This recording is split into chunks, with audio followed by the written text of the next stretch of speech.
بشيرا ونذيرا وداعيا إلى الله بإذنه وسراجا منيرا فقد قال الله سبحانه وتعالى في كلامه المجيد وفي فرقان الحميد أعوذ بالله من الشيطان الرجيم بسم الله الرحمن الرحيم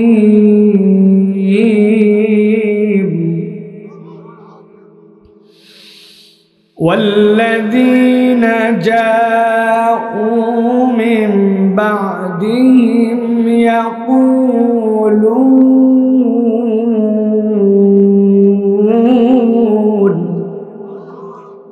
يقولون ربنا اغفر لنا ولإخواننا الذين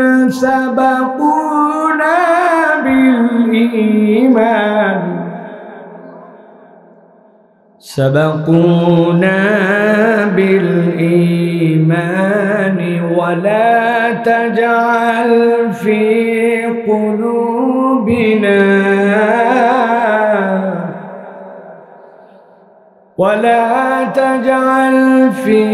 قلوبنا غلا للذين آمنوا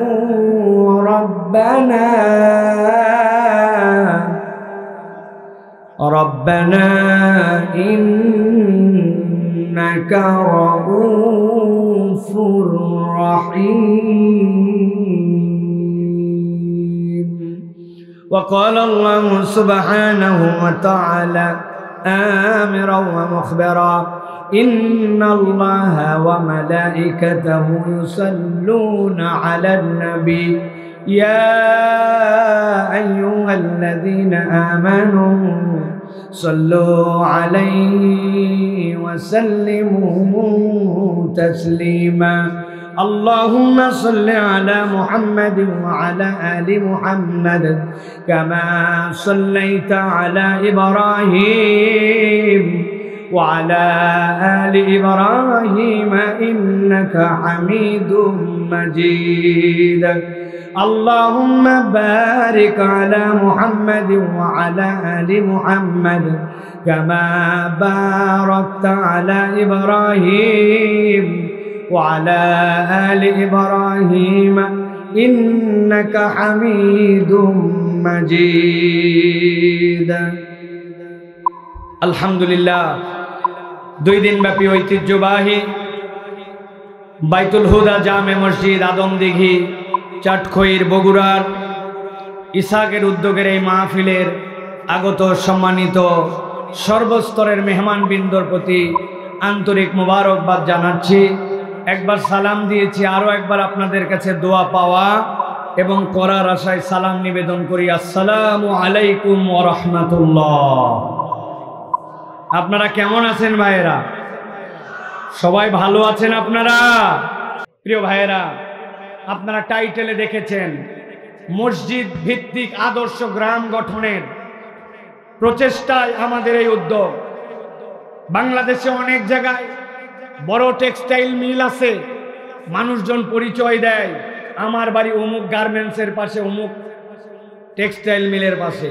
ইউনিভার্সিটির পারে বাড়ি হলে বলে আমার বাড়ি ইউনিভার্সিটির পাশে। কোনো এককালে মন্ত্রী ছিল, তার পরিচয় দেয় আমার বাড়ি মন্ত্রীর পাশে। আমরা চেষ্টা করছি, আল্লাহ যেন আমাদেরকে তৌফিক দান করেন, এমন একটা মসজিদ কমপ্লেক্স হবে যেই মসজিদ দিয়ে গ্রামবাসী পরিচয় দিবে, ওই গ্রামের পরিচয় হবে একটা আদর্শ মসজিদের পাশে আমাদের বাড়ি। আমরা আদর্শ একটা গ্রাম, ওই গ্রামটা মসজিদকে কেন্দ্র করে গড়ে তুলেছি আলহামদুলিল্লাহ। এর জন্য আমরা 5 ধরনের কার্যক্রম ক্ষুদ্র পরিসরেও আমরা শুরু করেছি। এর 1 নম্বর, আমাদের এলাকার যত আশপাশের মসজিদ আছে ছোট বড় সেইগুলাতে আমরা মক্তব কার্যক্রম চালু করেছি। আমরা মক্তবের ক্ষেত্রে একটা চমৎকার আইডিয়া নিয়েছি, সেটি হচ্ছে আমাদের ক্লাসের নাম হেরার জ্যোতি কোরআন ক্লাস। একটা মক্তবে 25 জন নিম্নে, উপরে 40 জন থাকবে। ওই ছেলেরা ওই এলাকায় যখন তাদের সময় সে অনুযায়ী মক্তব হবে, ফজরের পরে হবে, প্রি স্কুল হবে, আফটার স্কুল হবে, বুড়া মানুষদের মক্তব হবে, মহিলাদের মক্তব হবে, এশার পরে মক্তব হবে। কিন্তু 25 জনের উপরে ছাত্র হতে হবে, 40 জনের নিচে। ওই ওস্তাদদেরকে 3 দফায় বেতন দেওয়া হবে। বেতনের স্ট্যান্ডার্ড শুরু হবে 3500, 4000, 4500। 90 দিনের প্রজেক্ট। এই 90 দিনে ওই ছেলেগুলাকে তারা কোরআন শিখাবেন, নামাজ শিখাবেন, তাদেরকে একটা দিনিয়াতের মধ্যে নিয়ে আসবেন। নিয়ে আসার পরে 1 মাস ওই ওস্তাদ তাদের নিগরানি করবেন, তাদের কোরআনটা বিশুদ্ধ হচ্ছে কিনা পড়াবেন। যারা মক্তবে আসবে 100% তাদেরকে কোনো না কোনো নাস্তা গ্রহণ করতে হবে। বিস্কুট হোক, সিঙ্গারা হোক, চকলেট হোক, চিপস হোক, আপনাকে খাইতে হবে আপনি যদি মক্তবে আসেন। এইভাবে 90 দিনের প্যাকেজ বানায়া আমরা এই গ্রামগুলাকে কোরআন নিরক্ষরতা মুক্ত, নামাজের কায়দা কানুন যুক্ত, প্রাইমারিলি ইসলামের দিন যুক্ত, এইটা আমাদের 1 নম্বর। আলহামদুলিল্লাহ আমাদের 11টা মক্তবের কার্যক্রম এইভাবে চলমান। 2 নম্বর আমাদের প্রজেক্ট, আপনারা জানেন আমাদের গ্রাম অঞ্চলগুলিতে আলু লাগানোর মৌসুম আসে, ইরি লাগানোর মৌসুম আসে। আমাদের কৃষক ভাইয়েরা মাত্র 5000 টাকা লাগে, মাত্র 10,000 টাকা লাগে, একটু সার কিনবে, একটু বীজ কিনবে। কিন্তু ওই সময় তারা ক্ষুদ্র ঋণ নেয় সুদে। ওই সুদের ঋণ থেকে বের করার জন্য আমরা কর্জে হাসানা প্রজেক্ট চালু করেছি। আমাদের মাত্র 20,000 টাকা থেকে শুরু করে এইটা আলহামদুলিল্লাহ 6 লক্ষাধিক টাকায় রূপান্তর হয়েছে। এবং আমরা আপনাদের কাছে জানাতে চাই, গ্রামের মানুষ অনেক বিশ্বাসী মানুষ, আস্থার মানুষ। এখন পর্যন্ত আলহামদুলিল্লাহ 98% মানুষ যারা ঋণ গ্রহণ করেছে তারা আমাদের ঋণ ব্যাক করেছে, কেউ আমাদেরকে ফাঁকি দেয় নাই। আলহামদুলিল্লাহ এই মানুষগুলা সুদ মুক্ত হয়ে যাবে সাধ্যের মধ্যে। এই মানুষগুলাকে 10,000, 15,000 টাকা যদি ঋণ দিতে পারি। 3 নম্বর, প্রত্যেক গ্রামেই এমন কতগুলা অনাথ দুর্বল পরিবার আছে, শিশু আছে যাদের বাচ্চা কাচ্চার বয়স 10 বছর 9 বছর। আদমদিঘিতে নিয়ে যায় চায়ের দোকানে লাগায় দেয়, কাঠের মিলের মধ্যে নিয়ে যায় কাজ করতে লাগায় দেয়, ছোট্ট একটুখানি কোনো একটা দোকানের মধ্যে লাগায় দেয়, দুপুরবেলা খাবার দেয়, মাস শেষে মাত্র 2000 টাকা দেয়। কিন্তু তার কাছে 2000 টাকা অনেক, এই বাচ্চাগুলাকে পড়ায় না। আমরা এখন পর্যন্ত জাকাতের হকদার এরকম জাকাতের প্রজেক্ট নিয়ে 17 থেকে 18টা শিশুকে তাদের বাপকেও একটা টাকা দেই, আর তাদেরকেও আমরা তাদের পড়ালেখার খরচ দেই। এরকম করে করে ক্লাস 3 থেকে ক্লাস 8 পর্যন্ত মাদ্রাসায়, স্কুলে, আলিয়ায়, কওমিতে, হেফজখানায় আমাদের ছেলেরা পড়ালেখা করতেছে আপনাদের অনুদানে। আলহামদুলিল্লাহ এটা হচ্ছে আমাদের টার্গেট। শিক্ষিত গ্রাম তৈরি করতে হবে, মূর্খ থাকবে না গ্রামের মধ্যে, কেউ এরকম অদক্ষ থাকবে না, এরা যেন বাপ মায়ের কারণে পড়ালেখাহীন হয়, এটা যেন না হয়। এটা আমাদের 3 নম্বর প্রজেক্ট। 4 নম্বর, এই মসজিদ কেন্দ্রিক আমাদের একটা প্রজেক্ট হচ্ছে মসজিদের মধ্যে জুমার দিনের বয়ান, ত্রৈমাসিক আলোচনা, প্রত্যেক মাসিক আলোচনা। এইটা আমাদের গ্রামের বিভিন্ন মসজিদে ভাগ করে করে আলোচকদেরকে নিয়ে এসে আমরা তাদেরকে তারবিয়াত শিখাই। এবং খুবই আনন্দের বিষয়, কোনো একদিন করে করে মাসের নির্ধারণ করে শেষ জুমাতে শুক্রবার দিন যেই সকল মসজিদের দোতলা আছে মহিলাদের জন্য আলাদা রাস্তা করে মসজিদে উঠায়া মহিলাদেরকে তালিম, তরবিয়াত, কেমনে নামাজের মাসলা, দিনের মাসলা, হায়েজ নেফাসের মাসালা, এইগুলা শেখানো হয়। আমাদের এখানে অভূতপূর্ব সাড়া পেয়েছি আমরা। গ্রামের অধিকাংশ মা বোনেরা এই প্রোগ্রামের সাথে যুক্ত হয়েছেন আলহামদুলিল্লাহ। 5 নম্বর যে প্রজেক্টের কথা বলবো, তরুণদেরকে ভালো কাজের সাথে সম্পৃক্ত করা। গ্রাম অঞ্চলে দেখবেন রমাদান শেষ, ঈদের দিনে শয়তান বন্দি মুক্ত হয়, এরপরে গান বাজনা, ডিস্কো ড্যান্সার, যে কোনো কাহিনী নাই, অকাহিনী নাই, কোনো রকম একটা পিকনিকের নাম দিয়ে বাদ্যযন্ত্র বাজানো, হারাম মিউজিক, ছেলেরা মাদকাসক্ত হয় নানান ধরনের। এই জন্য আমরা এই ছেলেগুলাকে নানান ধরনের সাংস্কৃতিক কার্যক্রমের সাথে যুক্ত করেছি। এর মধ্যে অন্যতম একটা ঈদ পুনর্মিলনী করা। আমরা সাঁতার খেলা, বস্তা দৌড় দেওয়া, মুরব্বী বুড়া মানুষগুলাকে জীবনে 50 বছর আগে লাস্ট দৌড় দিছিল, দুই একবার কুকুরের ধাবার খায় দৌড়াইছে, কিন্তু এমনি দৌড়াই নাই। এই মানুষগুলাকে দৌড় প্রতিযোগিতায় আনন্দ দেওয়া, বেলুন ফাটানো খেলা, সাঁতার খেলা, তীর ধনুকের প্র্যাকটিস করা, স্লো সাইকেল রেসিং করা, যেভাবে তাদেরকে বৈধ বিনোদন দিয়ে আনন্দিত করা যায়, এইভাবে গ্রামের যুবকদেরকে সম্পৃক্ত করে একটা আদর্শ মসজিদ ভিত্তিক এই গ্রাম নির্মাণের প্রচেষ্টায় আজকের এই অনুষ্ঠান হচ্ছে তার বাৎসরিক মাহফিল।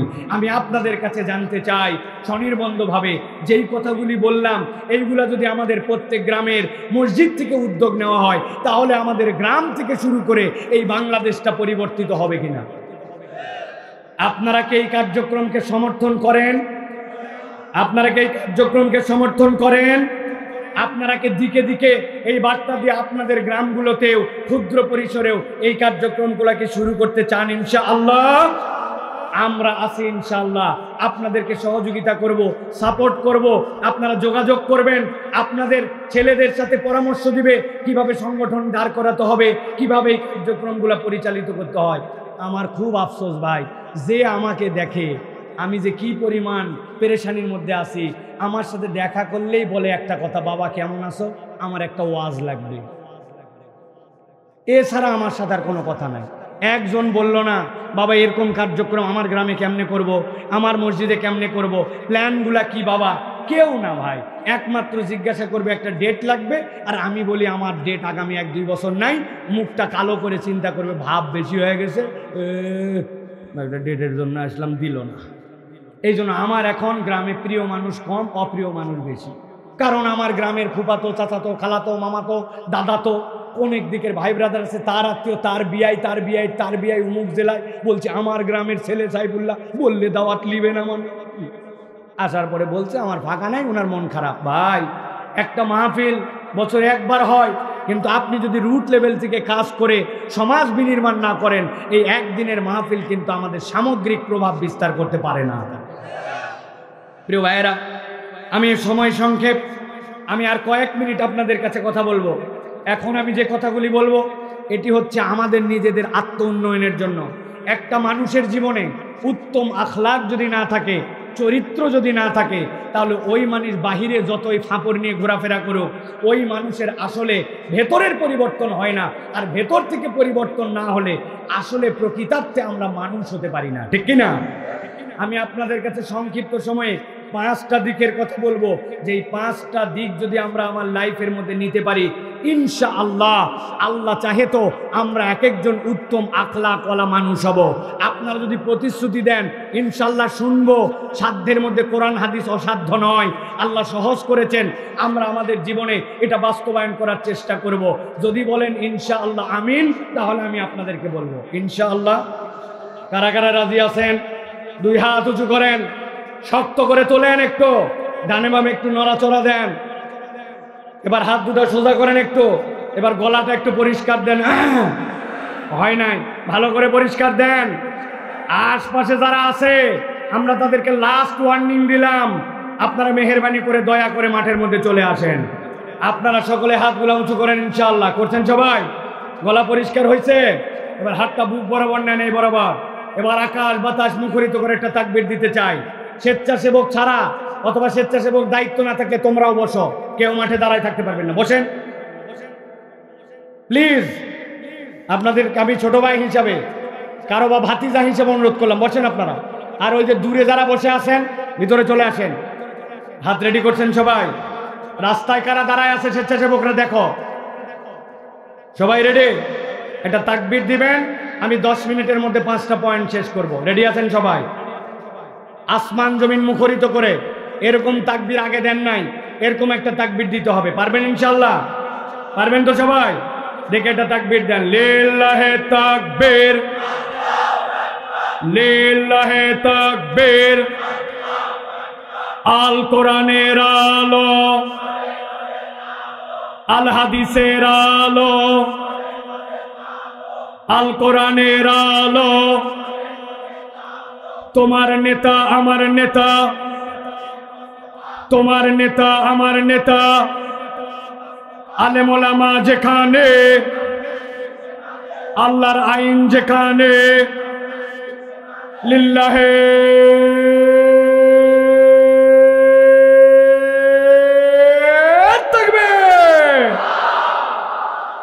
আলহামদুলিল্লাহ, আলহামদুলিল্লাহ বলেন। প্রিয় ভাইয়েরা, আমরা উত্তম আখলাকের 5টা পয়েন্টের কথা শুনবো। কয়টা? জোরে বলেন, কয়টা? 5টা। 1 নম্বর, কেউ যদি নিজের উত্তম আখলাকের পরিচয় দিতে চায় তাহলে তার অন্তরটা বিশুদ্ধ হতে হবে। অন্তর ভেজাল, উপরে পুরা মলম দেওয়া, এইটা কোনো মানুষের উত্তম আখলাক হতে পারে না। অতএব আপনার বাহিরের আচরণ অনেক সময় খারাপ হতে পারে, মানে আপনি ইচ্ছা করে করেন না, কিন্তু বাই নেচার অনেকের কথাটা জোরে, অনেকের কথাটা লাউড, অনেকের একটু রুড়ো, কিন্তু এটা বাহিরে, কিন্তু ভেতরটা তার বিশুদ্ধ। এই জন্য উত্তম আখলাকের সর্বপ্রধান বিষয় হচ্ছে বিশুদ্ধ অন্তর। একটা পয়েন্টের কথা, আমার দিলের কথা আপনাদেরকে বলি। ইমাম ইবনুল কাইয়ুম রহমতুল্লাহি আলাইহি বলতেন, কোনো একটা ভিআইপি লোকের সামনে আপনি গেছেন, তার পজিশনটা অনেক বড়, আপনি এমন বিনয়ী, জি হুজুর, জি স্যার, এমনভাবে আপনি কোমল হয়ে গেছেন, মনে হচ্ছে আপনি পারলে হাইলে যাবেন, শুয়ে যাবেন ওই লোকের কারণে, কিন্তু আপনার অন্তরটা বিনয়ী নয়, আপনার অন্তরটা ভিতরে কটমট কটমট করতেছে। পজিশনের কারণে তার কাছে আপনি হালছেন, কিন্তু আপনার অন্তরটা হালে নাই। ইমাম ইবনুল কাইয়ুম বলতেছেন, প্রকৃত পরিবর্তন অন্তরের বিনয়। উপরেরটা লোক দেখানো, অন্তরেরটা লোক দেখে না, ওটা আল্লাহ দেখানো। আল্লাহ রাব্বুল আলামিন বলছেন সূরা হাসরের 10 নম্বর আয়াতের মধ্যে, ঈমানদাররা কেমন অন্তরওয়ালা হবে আল্লাহ বলছেন, ওয়াল্লাযীনা জাউ মিন বা'দিহিম ইয়াকুলুনা রব্বানা ইগফির লানা ওয়া লিইখওয়ানিনা আল্লাযীনা সাবাকুনা বিল ঈমান। আমার আল্লাহ রাব্বুল আলামিন বলছেন, ঈমানদার তো তারা, তাদের চরিত্রটা এমন হবে, ওই মানুষগুলা যারা পড়ে এসেছে, তার আগে যারা চলে গেছে, চেনে না কোন প্রান্তরে পৃথিবীর তারা রয়ে গেছে, কোন আফ্রিকার প্রান্তরে চলে গেছে, 1000 বছর আগে জানি না কোন জায়গায় আমার ইমানদার ভাই একজন ছিল, তিনি চলে গেছে। আল্লাহ বলছেন তারা আল্লাহর কাছে বলবে, ইয়াকুলুনা রব্বানা ইগফির লানা, ও আমার রব, আপনি কেবল আমাকে ক্ষমা করবেন এরকম নয়, রব্বানা ইগফির লানা, আপনি আমাদেরকে ক্ষমা করে দেন, ওয়া লিইখওয়ানিনা আল্লাযীনা সাবাকুনা বিল ঈমান, তাকে চিনি না কিন্তু সে আমার ভাই ঈমানের দিক দিয়ে। আল্লাহ, আমি আমার একার ক্ষমা চাই না, আমি আমার অন্তর থেকে আমার বিগত আগে চলে যাওয়া সবগুলা ভাইয়ের জন্য আপনার কাছে ক্ষমা প্রার্থনা করছি। আল্লাহ রাব্বুল আলামিন বলছেন, কেবল এইটুকুই বলবে না, আল্লাহর কাছে সাথে সাথে বলবে, ওয়ালা তাজআল ফি কুলুবিনা গিল্লাল লিল্লাযীনা আমানু রব্বানা ইন্নাকা রাউফুর রাহিম। ওই মানুষগুলো আল্লাহর কাছে বলবে, আমার রব, আমি কেবল তোমার কাছে ক্ষমা চাই এইটুকুই নয়, তোমার কাছে আরেকটা ফরিয়াদ দেই, আল্লাহ তুমি আমার অন্তরের মধ্যে মাঝে মাঝে হিংসার উদ্রেক হয়ে যায়, অন্তরের মাঝে মাঝে মাঝে বিদ্বেষ চলে আসে, তোমার কাছে ফরিয়াদ দিলাম আল্লাহ, ইমানদার ভাইয়ের প্রতি আমার অন্তরের মধ্যে যেন কোনো গিল না থাকে, আমার অন্তরের মধ্যে যেন কোনো বিদ্বেষ না থাকে, আমার অন্তরটাকে আল্লাহ দয়া করে তুমি বিশুদ্ধ বানায়া দাও। সুবহানাল্লাহ। তাহলে ইমানদারের অন্তর হবে বিশুদ্ধ অন্তর। কিন্তু আপনি হিসাব করে দেখেন, আমার অন্তরটা বিশুদ্ধ নয়, কারো না কারো প্রতি হিংসা, কারো না কারো প্রতি বগজ, অমুকের বাচ্চাটা একটু ভালো ফলাফল করছে, আমার সহ্য হয় না, অমুক লোকটা একটু পজিশনে চলে গেছে, আমার মন মানে না, অমুকে একসাথে ব্যবসা করত, দোকানের মালিক হয়ে গেছে, সহ্য হয় না, অমুকে মাঠের মধ্যে 2 বিঘা জমি কিনে ফেলছে, আমার ভিতরে জ্বলে, অথচ সে আবার ইমানদার। এরকম মুসলমান আছে কিনা ভাই? একই সাথে আলু লাগালাম, ওর 1 বিঘা হয়েছে 30 মন, আর আমার 1 বিঘা হলো 20 মন। হাই হাই রে, নামাজও পড়ে না ওই ঠিক মতো, আমি বেশি নামাজ পড়ি, তাও আর আলু বেশি হলো। আল্লাহ আগামীবার দেখিস তো কি ধরা দেয়। আছে না মনের মধ্যে ভাই এরকম? এই যে অন্তর, এটা কখনো উত্তম আখলাকের পরিচয় হতে পারে না। এই জন্য আমাদের অন্তরগুলোকে বিশুদ্ধ করতে হবে, আল্লাহর কাছে দোয়া করতে হবে, আল্লাহ ইমানদারদের প্রতি আমার অন্তরে যেন কোনো অশুদ্ধতা না থাকে, এইটা হচ্ছে 1 নম্বর। এখন থেকে মনে রাখবেন, কারো ওই উপকারে, কারো কল্যাণে, কারো এগিয়ে যাওয়াতে আপনার ভিতরে যদি জ্বলে, তাহলে বুঝবেন আপনার ভিতরে ঝামেলা আছে। মনে থাকবে তো ইনশাআল্লাহ প্রিয় ভাইয়েরা? এটা হলো 1 নম্বর। 2 নম্বরে আল্লাহ রাব্বুল আলামিন বলছেন, তুমি যদি আল্লাহ রাব্বুল আলামিনের কাছে বিনয়ী বান্দা হতে চাও, আল্লাহ রাব্বুল আলামিনের কাছে তুমি যদি প্রকৃতার্থে বিশুদ্ধ হৃদয়ের অন্তরের মালিক হতে চাও, আল্লাহ বলছেন এমন একটা গুণ আছে, ওই গুণ যদি বান্দার জীবনে না থাকে, ওই বান্দা কখনো তার জীবনে কোনো নিয়ামত ধরে রাখতে পারবে না। আল্লাহ বলছেন ওই গুণাগুণটার নাম হচ্ছে শকর। বান্দা যদি শকর গুজার না হয়, ওই বান্দার জীবনে আল্লাহর কোনো নিয়ামত স্থায়ী হবে না। কি গুণের কথা বলেছি বলেন? শকর বলেন, সবগুলা মুখ দিয়ে বলেন একসাথে, শকর বলেন। আল্লাহ রাব্বুল আলামিন বলছেন সূরা ইব্রাহিম 7 নম্বর আয়াতের মধ্যে, وَإِذْ تَأَذَّنَ رَبُّكُمْ لَئِنْ شَكَرْتُمْ لَأَزِيدَنَّكُمْ وَلَئِنْ كَفَرْتُمْ إِنَّ عَذَابِي لَشَدِيدٌ। আল্লাহ বলছেন, ও দুনিয়ার মানুষ ভালো করে জেনে রাখো, যে আয়াতে কারিমা তোমাদেরকে উম্মতে মুহাম্মাদীকে দিলাম, এই আয়াতে কারিমা উম্মতে মুহাম্মাদীর জন্য নয়। মুসা আলাইহিস সালামের কওমকে আল্লাহ 5টা বিপদ থেকে উদ্ধার করলেন। বাচ্চা হলেই হত্যা করে ফেলে, নারীদেরকে তারা দাসী বানায় ফেলে, যুবকদেরকে তারা নিজেদের মতো করে থাকতে দেয় না, দাস বানায় ফেলে, ইবাদত করতে দেয় না, আর কীর্তি হওয়ার কারণে তাদেরকে সামাজিক কোনো দাম দেয় না। এই 5 ধরনের বিপদের লাঞ্ছনায় তারা ছিল। আল্লাহ মুসা আলাইহিস সালামকে দিয়া সাগরের মধ্যে বাড়ি মারালেন। 12টা রাস্তা বের হয়ে গেল, পার হয়ে চলে গেলেন। রাস্তা পার করে যাওয়ার পর ওই পারে যখন তারা দেখলো মুসার কওমকে আল্লাহ বাঁচায় দিয়েছেন, আর ফেরাউনের কওমকে চুবনি খাওয়ায় মেরে ফেলছেন। 8 লক্ষ সৈন্য সহ ফেরাউন তলানি খেয়ে গেল। যেই না ওই কওম উঠে গেল, উঠে যাওয়ার পরে মুসা আলাইহিস সালাম বললেন আল্লাহর কৃতজ্ঞতা আদায় করো। ওরা বলতে শুরু করলো, আল্লাহর কৃতজ্ঞতা মানে আমরা যেই রাস্তা দিয়ে আসছি ওই রাস্তা কি বন্ধ হয়েছে আমরা দেখছি নাকি? কেননা ওই রাস্তা দিয়ে আমরাও পার হয়েছি, ফেরাউনও তো পার হতে পারে। কেমন গাদ্দার এই ইহুদির বাচ্চারা। মুসা আলাইহিস সালাম বলেন ঘুরে তাকাও। ঘুরে তাকায় দেখলো আল্লাহ ফেরাউনের কওমকে শেষ করে দিয়েছেন। আল্লাহর সাথে সাথে আয়াত অবতীর্ণ করলেন, মুসা তোমার কওমকে বলো, ওয়াইস্তাযানা রাব্বুকুম লাইন শাকারতুম লাযিদান্নাকুম, যদি তোমরা আল্লাহর কৃতজ্ঞ হও রব্বুল আমিন নিয়ামত বাড়ায় দিবেন, আর যদি আল্লাহর কৃতজ্ঞ না হও আল্লাহ জানাই দিলেন আল্লাহর ধরা কিন্তু বড় কঠিন। আল্লাহ কেমন ধরা ধরছিলেন? আল্লাহ রাব্বুল আমিন বললেন যাও বাইতুল মুকাদ্দাস উদ্ধার করতে হবে। তারা সাথে সাথে বলল তুমি আর তোমার আল্লাহ যাও, যে তারপরে খবর দিও আমরা যাবনি। আল্লাহ রাব্বুল আলামিন মরুভূমির মধ্যে একটা জায়গার মধ্যে 40 বছর ঘোরালেন। ঘুরে ঘুরে ওই জায়গায় আসে, ঘুরে ঘুরে ওই জায়গায় আসে। যেইগুলার বয়স 40-এর উপরে ছিল, 80 বছর মধ্যে সবগুলো আল্লাহ দুনিয়া থেকে বিদায় করে দিলেন। নতুন একটা প্রজন্ম আসলো। এরপরে বাইতুল মুকাদ্দাস বিজয় করা হলো। আল্লাহ বলতেছেন আল্লাহর নিয়ামত পাওয়ার পরে তুমি যদি কৃতজ্ঞ না হও, রব্বুল আলামিন তোমাকে আদর্শ উত্তম আখলাক ওয়ালা হিসাবে গ্রহণ করবেন না।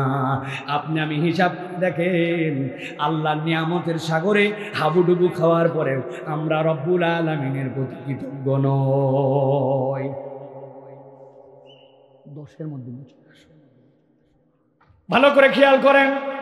আমরা অনেক সময় মনে করি আল্লাহর কোথায় নিয়ামত আমাদের উপরে। আমি হিংস দেই একটা, শুধু কথা ফানি, কিন্তু তারপরেও আপনার দিলের মধ্যে এটা গেঁথে দেওয়ার জন্য জিজ্ঞাসা করবো, একসাথে সবাই উত্তর দিবেন। আপনারা কি বাথরুমে যান যখন, টয়লেটে যান যখন, খালি পায়ে যান না স্যান্ডেল পরে যান?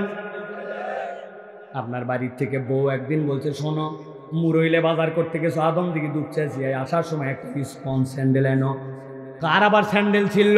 বলে স্যান্ডেল ছিলে নাই, বাথরুমের ভিতরে আব্বা গেছিল, যাওয়ার পর আজকে পা পিছলাই গেছিল, অল্পতে কোমর ভাঙেনি, জুতার তলা খোয়ায় গেছে। জুতার তলা খোয়ানোর কারণে বাথরুমের স্যান্ডেল পরিবর্তন করা লাগে কিনা? আপনি বাথরুমের ভিতরে যাই দৌড়াদৌড়ি করেন, বাথরুমের ভিতরে যাই কি কুচকাওয়াজ করেন? না না না, বাথরুমের ভিতরে আপনি 10 থেকে 20 ধাপ ঘোরার মধ্যে আপনার বাথরুমের কাজ শেষ হয়ে যায়। কিন্তু এই 10 ধাপ 20 ধাপ ঘোরার পরে আপনার 3 মাসের মধ্যে জুতার তলা খোয়ায় যায়। কিন্তু কখনো ভেবে দেখেছেন আপনার বাথরুমের বাইরে দুনিয়াতে আমাদের যে জিন্দগি 90% সময় আমরা খালি পায়ে ঘোরাফেরা করি, মসজিদে নামাজ পড়ি খালি পায়, মাঠে কাজ করি খালি পায়, পুরা বাড়ির মধ্যে ঘুরি খালি পায়। আপনার 60 বছরের জীবনে আপনি 59 বছর আপনি খালি পেয়েছিলেন। কিন্তু আপনি খেয়াল করে দেখেন তো আপনার বাথরুমের জুতা ক্ষয়ে যায়, কিন্তু 60 বছর বয়স হলো আমার পায়ের তলার চামড়া কোনোদিন খোয়ালো না।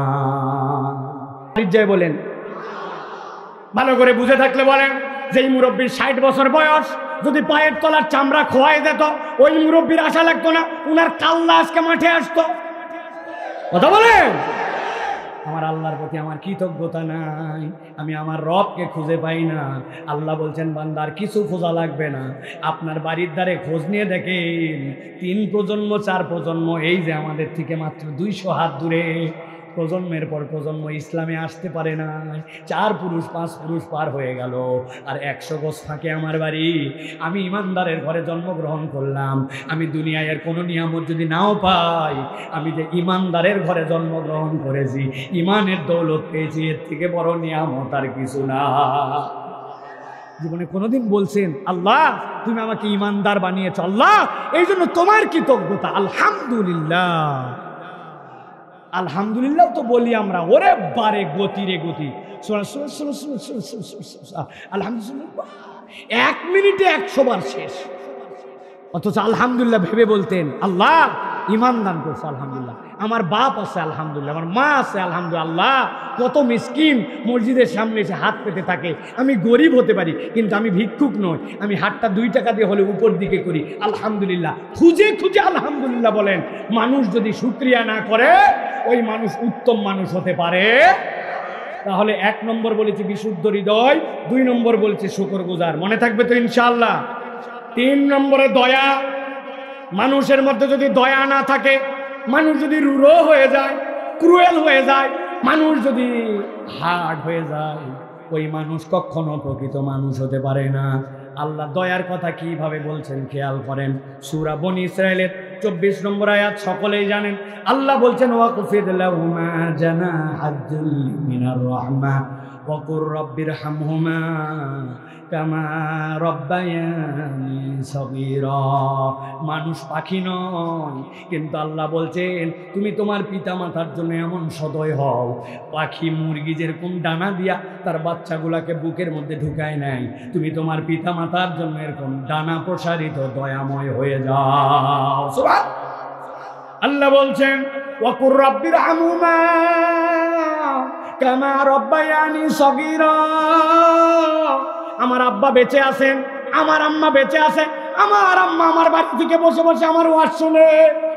আমি আপনার কাছে বলতে চাই আপনার মায়ের সাথে মিলান। জীবনে আম্মাকে রান্না করেছে মুরগির গোশত, আমি আজ পর্যন্ত আমার মাকে মুরগির রান তুলে খেতে দেখি নাই। আব্বার পাতের মধ্যে আম্মা খাবার তুলে দেয়, নিচের দিকে ঝোলের মধ্যে কি আছে দেখা যায়নি, মুরগির কলিজাটা উঠে আমার প্লেটে চলে আসছে। আব্বা মারে তার প্লেটের থেকে কলিজাটা তুলে আমাদের বাচ্চাদের মুখে দিয়ে দেয়। কত ঈদ গেছে, হাতের টাকার কি অবস্থা না আছে জানি না, কিন্তু আব্বাকে বলছি নতুন জামা না হলে, নতুন জুতো না হলে ঈদগাহে যাব না। বেচারি নিজে 5টা 6টা ঈদ ওই জামা পরে পার করছে, বাটা কোম্পানির জুতা পালিশ করে করে ব্যবহার করছে, আমাদেরকে ঈদ নতুন জামা কাপড় ছাড়া নিয়ে যায় না। শীত দেখেছেন, 5টা শীত চলে গেছে, 5 দিন রোদ উঠে না, এরকম হয় না। এখনকার বাচ্চারা ডায়াপার পরে, আমাদের জেনারেশনে ডায়াপার ছিল না। আম্মা 4টা 5টা সুন্দর করে এরকম কাপড় শুকিয়েছে। আমার ছোট 4 ভাই এখানে আছে, ডক্টর নুরুল্লাহ, নিয়ামতুল্লাহ, ইয়াহিয়া, আবিদুল্লাহ। নুরুল্লাহ নিয়ামতুল্লাহ পিঠাপিঠি ছিল, আম্মা কাপড়গুলা চুলার উপরে শুকাইতো, অর্ধেক রাত না যাইতে দুই ভাই মিলে প্রস্রাব করে ভাসায় ফেলছে, আর কোনো ভিজানোর কাপড় ছাড়ার কিছু নাই। ডান পাশে আম্মা রাখছে, বাম পাশে রাখছে, শেষে বুকের মধ্যে তুলে রাখছে, তারপরেও সন্তানকে নিচে নামায় নাই। কেননা এক রাত যদি আমার যত্ন না নিত, শীতের রাত্রে প্রস্রাবে শোয়ায় রাখতো, তাহলে আমাদের দুনিয়াতে নিউমোনিয়া হয়ে যেত, আর বেঁচে থাকা লাগতো না। আমার আল্লাহ রাব্বুল আলামিন বলছেন, রব্বির হামহুমা কামা রব্বায়ানি সগীরা। ওই বাপ মায়ের সাথে কেমনে বেয়াদবি করিস, ওই বাপ মা মারা গেছে কেমনে ভুলে যাস, তার ভিটার মধ্যে থাকিস, তার দেওয়া জমি আবাদ করে খাস, তার জন্য একটু দান খয়রাত করিস না, তার জন্য একটু দোয়া করিস না, এত নিষ্ঠুর হস না রে বান্দা। আল্লাহ বলছেন, তুই তোর পিতা মাতার জন্য দয়াদ্র হ, দিলটাকে নরম কর, মানুষের জন্য দয়াদ্র হ। নবী বলছেন, ইরহাম মান ফিল আরদ ইরহাম মান ফিস সামা। দুনিয়াবাসীর প্রতি যদি তুমি দয়া করো, আসমানওয়ালা গ্যারান্টি দিচ্ছে আল্লাহ তোমার প্রতি দয়া করবে। আমরা দয়া পাই না, খোঁজ খবর নিয়ে দেখেন আপনার আমার মধ্যে দয়া নাই। বোন আসলে বিরক্ত হয়ে যায়, বাপের ভিটা আর কেউ নাই, বোন কোথায় যাবে, আপন আত্মীয় স্বজনের খবর নেয় না। নতুন ডায়লগ বের করছে, নিজে বাঁচলে বাপের নাম। আছে না ভাই? মাশাআল্লাহ, লিল্লাহে তাকবীর, লিল্লাহে তাকবীর। মুফতি কারি শফিউল্লাহ সাহেবের আগমন, মুফতি কারি শফিউল্লাহ সাহেবের আগমন। বাইতুল হুদার পক্ষ থেকে, আদমদিঘির পক্ষ থেকে, মুরইলের পক্ষ থেকে, দুপচাচিয়ার পক্ষ থেকে, বগুড়াবাসীর পক্ষ থেকে, নওগাঁবাসীর পক্ষ থেকে লিল্লাহে তাকবীর। আলহামদুলিল্লাহ, আমাদের কাঙ্ক্ষিত মেহমান সুদূর কিশোরগঞ্জ থেকে আজকে আমাদের মাঝে এসে উপস্থিত হয়েছেন। আলহামদুলিল্লাহ বলে, মাশাআল্লাহ, আলহামদুলিল্লাহ। শেখ, আমি শেষ করে দিচ্ছি। আলহামদুলিল্লাহ, আমার স্বেচ্ছাসেবক ভাইয়েরা যারা রাস্তাঘাটে আছে, কি নাম, কি নাম, নাম বলো, নাম বলো। আপনারা যারা অভিভাবকরা আছেন, বড় দায়িত্ব জ্ঞানহীন আব্বারা এখন পর্যন্ত আমাদের খবর নেয়। বয়স হয়ে গেছে প্রায় আমার 40। সাইফুল্লাহ কোথায়, নুরুল্লাহ কোথায়, হাত ছাড়ে না, বেশি ভিড় হলে সাবধানে চলো। আর এই ছোট ছোট বাচ্চাদেরকে আপনারা কেমনে ছেড়ে দিচ্ছেন বলেন তো? আব্দুর রহমান শাওইল বাচ্চাটা আছে আমাদের কাছে, মেহরবানি করে নিয়ে যান। আজকে 2টা বাচ্চা পাওয়া গেল, এর বাপ মাকে আটকায় রাখবে আজকে আসলে।